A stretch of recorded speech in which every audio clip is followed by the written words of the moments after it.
Assalomu alaykum qadrlik anglag'uvchilar. Misrlik yozuvchi Muhammad Ahmad Jadul Mavlaning Qur'ondagi qissalar nomli kitobini o'qishni davomlashtiramiz. Zakariya alayhissalom bilan Yahya alayhissalom. Zakariya alayhissalomning ikki chekisiga oq kirgan, beli sal pukilgan chog'lari edi. Bu boy ibodat va istiqomat qilishdan boshqa odatda nihoyat oz harakat qiladi. Gündüzleri özünün kichik do'konida ozroq tirikchilik qilib, kashqurun uyga qaytib ketadi. Uning oilasida checha ushtak oqargan xotinidan boshqa kishi yo'q edi. Zakariya alayhissalom odatda ko'p pul xarjlamaydi. Pulini yo'qsul namratlarga berib etib, uyga quruq qo'l qaytib keladi. Zodil Allohning marhamatini esidan chiqarmaydi. Zakariya alayhissalomning yashi 90 ga yetib qolgan bo'lsa-mu, bir farzandi yo'q edi. Şunu o özünü hayatlık riştisinden mahrum bulup, hayat mamat toxmuşuq kelip qağandek his qıladı. O gamkin, mayus edi. Naümitlik ve işpişiği onu çılgı olgan edi. O her qitim uyga qaytqanida taalluqatlarını başqurishdan ko'ngli sovib, "Men uzun o'tmay bu olamdan oxiratga safar qilaman. Endi mening aql farositim, ilm irfonimga kim varislik qila?" deb o'ylaydi. Onun yirak yaqindagi urug' tuqqanlarning hammasi kishidan qilcha aymanmaydigan, diniy qoidalarga bo'ysunmaydigan va hamma askilikni qilishdan bosh tortmaydigan ko'chmanlar edi. Shunga u xotirjam bo'lolmaydi. Lekin u yanala imkoniyatning boricha sabr toqat qilib o'zini tutib oladi. Bu Allohning hukmi edi. Uni chin dilidan qoyil qilgudek Allohdan o'zga hech kim yo'q edi. Bu uning e'tiqodi bo'lib, buningga o itoatmanlik bilan bo'ysunishga tegishli edi. Balkim buning orqasida Alloh taolo uningga tig'i ato qilmagan noma'lum bir ish yoki tig'i tushunib yetmagan bir sabab bo'lsa kerak. U Allohning barcha iltifotlariga rahmat etib, o'z ummidining ishqi ishini sabrlik bilan kutmoqda edi. Bir kuni Zakariya alayhissalom kundikidek istiqomat qilish uchun ibodatxonaga bordi. Istiqomatlarini tugatib bo'lgandan keyin Baytul Muqaddasdagi Maryamning oldidagi bir narsani ko'rib hayron qolgan holda mundaq devatdi. G'alit ishqo, bu meva ekan-ku. Yana kelib yozning mevasi. Ammo hozir zimiston qish, bu mevalar qayerdan kelgandi? Uning onasi o'z orzusi bo'yicha uni Baytul Muqaddasga aklab qo'ygan bo'lsa-mu, lekin osonlikcha uning bilan uchrashmaydi. Undaq bo'lsa, bu noz-ne'matlar qayerdan kelgandi? Zakariya alayhissalom bu ishning tegini surishtirib Maryamdan. "Maryam, o nozu ne'matlar qayerdan keldi?" deb so'radi. "Buni menga Alloh taolo ato qildi" deb javob berdi Maryam. "Sar o'rnimdan tursam, bu narsalar mush yerda turibdi ekan. Kech bo'lganda yana mush yerda turibdi. Men bu narsalarga erishish uchun tirishib ko'rmagan. Allohdan bu ne'matlarni talab qilmagan bo'lsam-mu, bu narsalar o'zligidan kelib qoldi. Bunun sen ajablangidek nimasi bor? Alloh taolo kishilarga o'ylamag'ayadan rizq berdi-ku." Zakariya alayhissalom mana shu chaqdala ahvolni tushundi. U inchki kuzatmoqda va uzoqcha xiyol surmoqda edi. Bu qizning taqvodorlik bilan baxtga erishganligi Zakariya alayhissalomning farzand talab qilishdagi qizg'inligiga texmo ilhom berdi. Lekin u mundaq o'yladi. Hozir yashinib qoldi. Terilarim so'lishib, ustixonlarim bo'shib ketdi. Qadinas xotinimning mutuqqchiligi qolmadi. Biroq Alloh taolo Maryamga shafqat qilgan va uningga har kuni o'z vaqtida noz-u ne'matlar yetkazib turgan ekan, undaqda menga shu bo'yicha bir farzand ato qilmasmi? Ishkilimiz qirib, farzand ko'rishdan qilib qolgan bo'lsak-mu, har holda Allohdan talab qilib baqsaq, balkim bizni noumid qo'ymas. Zakariya alayhissalom ikki qo'lini ko'tarib, "Ey Rabbim, meni yolg'iz qo'ymasang, sen eng yaxshi varis tursan" deb nido qildi. Sura Anbiya 89-oyat. Allohdan o'zining orzu-armonini qondirishni, noumid qo'ymaslikni tiladi. Birdamdan keyin Baytul Muqaddasda munojat qilayotgan Zakariya alayhissalomga Alloh taolo aytdiki: "Ey Zakariya, biz haqiqatan sana Yahya ismli bir o'g'il bilan xush xabar beramiz. İlgiri hech odamni uningga ismdosh qilmadik." Sura Maryam 7-oyat. Zakariya alayhissalom buningdan cheksiz shodlandi. u Allohning qudratidan gumonlanmadi. Boshqacha aytganda, o'z orzusining amalga oshishidan zodila umidsizlanmadi. Ammo talabkorning ehtiyoji qondirilgan, hojatmanlarning talbi amalga oshirilgan chaqda, ularning yana bularning qanday qilib mushundaq bo'lib qolganligini bilgisi keladi. Shunga Zakariya alayhissalom Allohdan qeyrib bir putum go'rgi sangilgan qadinas xotinimning bu bola tuqqchiligiga qolmagan tursa, bu bola qanday paydo bo'lib qoldi deb so'radi. Ilgari Ibrohim alayhissalom Allohga: "Ey Alloh, o'lgan odamni qanday tirildirsan? Tirildirish kuni qanday qilib uningga hayotlik beg'ishlaysan?" deganga o'xshash savollarni qo'ygan edi. Ularning bunday savollarni qo'yishi Allohga ishonmaganligidan emas, balki o'z ko'nglida texmo puxta ishonchiga ega bo'lish uchun edi. Farishta javob berib dedi: "Seni yaratib, bu dunyoga keltirgan Alloh taolo amdilikda sana bir o'g'il beremasmi? Gerçi bir putun go'rgi sangilab, hayotning bir chetiga berib qolgan bo'lsangmi?"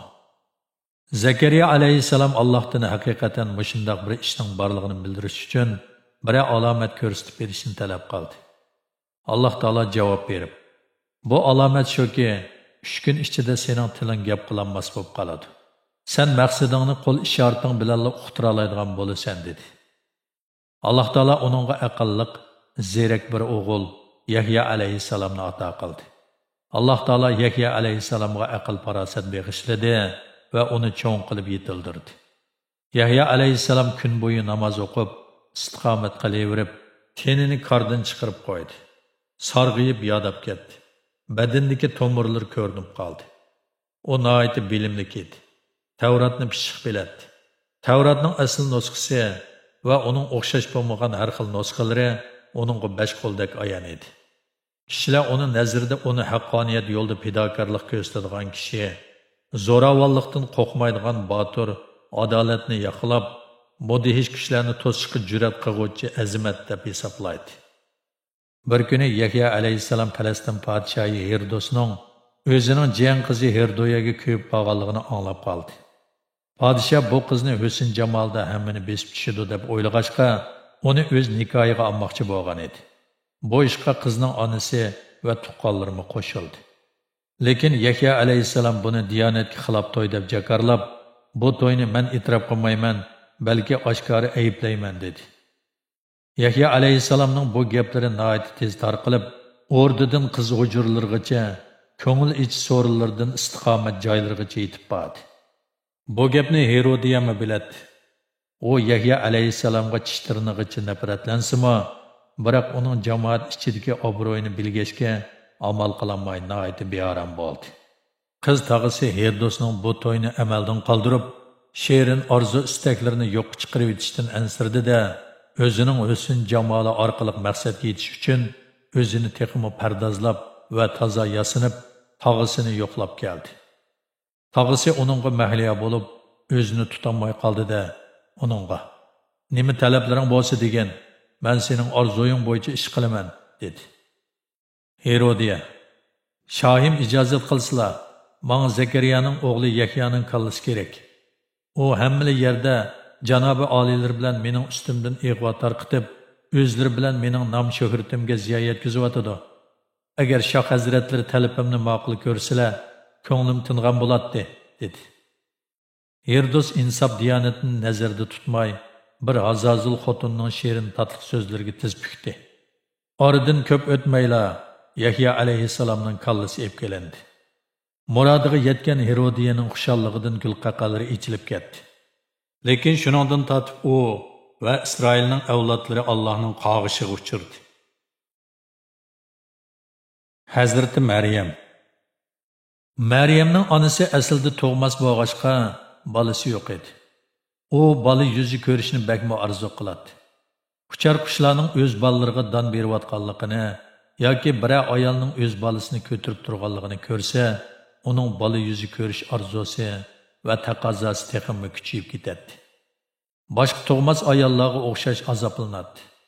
U bolani turmushning umidi, yolg'izlikning hamroyi, alam kulpat, og'riq siloqlarning davosi deb qaraydi.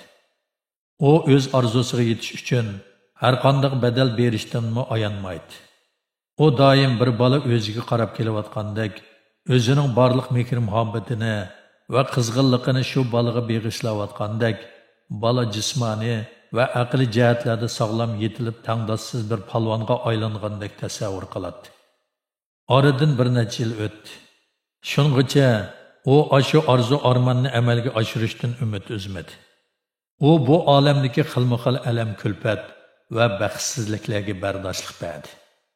U osmon zaminning egasiga ishonch bog'laydi. Hurmat bilan bosh egib iltijo qiladi. U Allohga, mubodo Alloh taolo murod maqsadimga yetkazib, menga bir o'g'il ato qilsa, men bu bolamni Baytul Muqaddasga akirib, Allohning xizmatiga tutaman deb qasamyat qiladi. U bolasini hargiz o'z ishiga solmay, Baytul Muqaddasni butun vujudi bilan saqlashga qo'ydiganligi ustida va'da qiladi. Alloh taolo uning talabini qondirdi. Uzoq o'tmay, u qo'rsig'idagi to'ralmaning asta-asta tavrayotganligini sezib, birdilla ruhlanib ketdi. Dunyodagi hamma narsa uning ko'ziga chaqnayotgandek ko'rindi. Ko'nglidagi g'am-qayg'u ko'tarilib, chiroyiga kulki yugurdi. U xushallik bilan yangi turmushni kutib oldi. U erining yeniga kelib, bo'lgan ishlarni aytdi. Eri xushal holda quloq selib angladi. Er-xotin ikkalan shodlik dengiziga cho'mdi.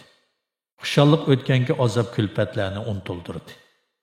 Umid iqbol beg'ida sayli qilib farzand uchun tirishib yurgan, g'am qayg'udan xalos bo'lib, hayoti xushallikqa cho'mgan chaqda uning eri Imron ushtum tutib vafot etdi.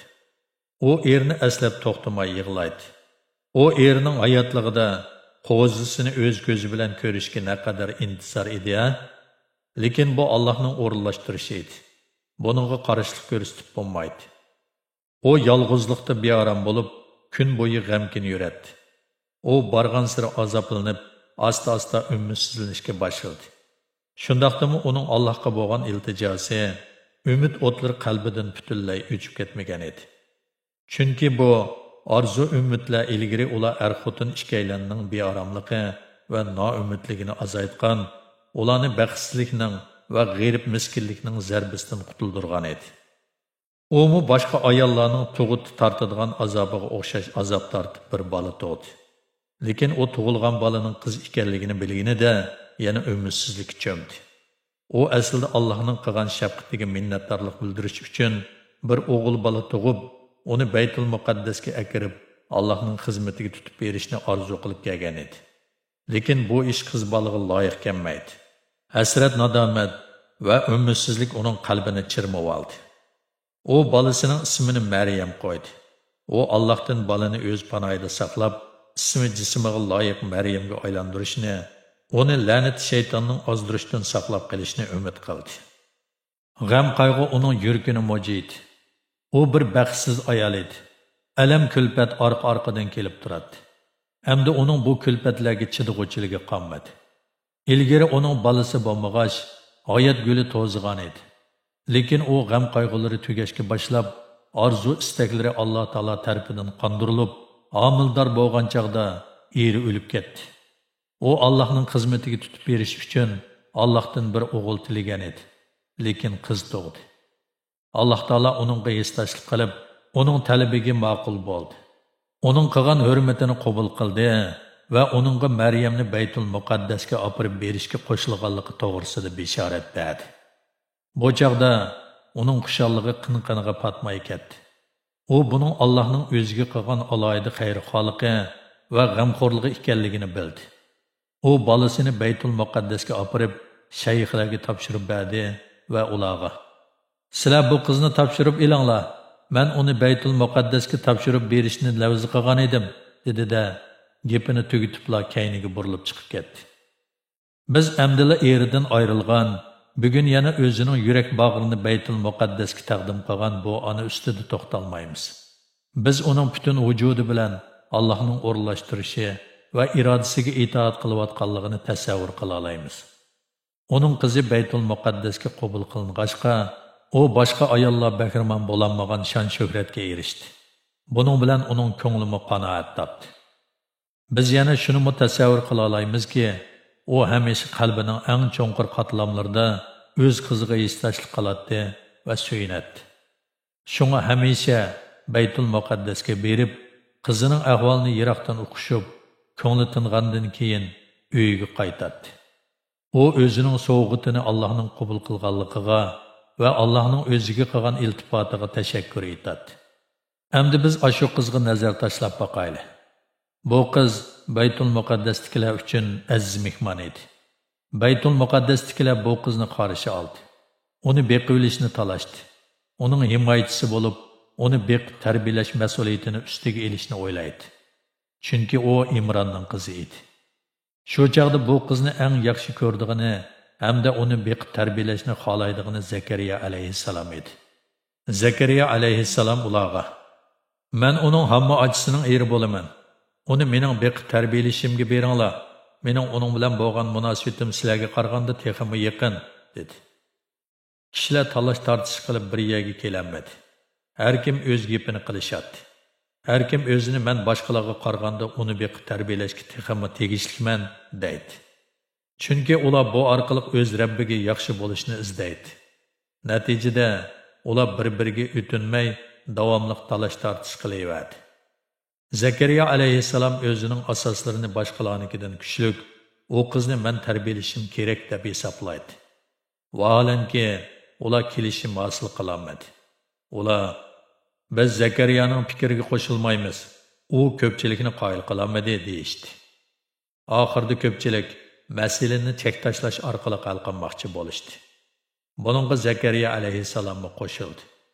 Shunda qilib, ular daryo bo'yiga kelib, chekni daryoga tashlab, kimning tashlagan chekining laylab chiqadiganligiga qaradi. Natijada Zakariya alayhissalom tashlagan chek laylab chiqdi. Shuning bilan qolganlar Zakariya alayhissalomning bu qizni beqib tarbiyalashiga noiloj qo'shildi. Zakariya alayhissalom Alloh taolo topshirgan bu bolani tinish muhitga erishtirish, kishilarning varang-churunglaridan yiroq qilish, o'zining uningdan alayda xabar ilib turishiga o'ng'aylik yaratish uchun Baytul Muqaddas ichiga shoti bilan chiqilib bo'ladigan noit egiz bir uy silib, har qanday odamning uning ichiga kirishini ma'ni qildi. Zakariya alayhissalom u yerga doim berib, Maryamni yo'qlab turdi. Uning istiqomat qiladigan uyiga kirib, uning texmi obdan turmush kechirishiga imkoniyat tug'dirib berdi. Maryam kundan kunga cho'ng bo'lib, sumbatliq, sog'lom bir qiz bo'lib qoldi. U Baytul Muqaddasda o'zini nozu ne'mat va boyashat turmush bilan ta'min etgan Allohning xizmatini qildi. Sadoqatmandlik bilan Baytul Muqaddasni saqlab, Alloh taolo uchun xizmat qilib, kishilarning olqishiga erishdi. Diqqat berganingizga rahmat.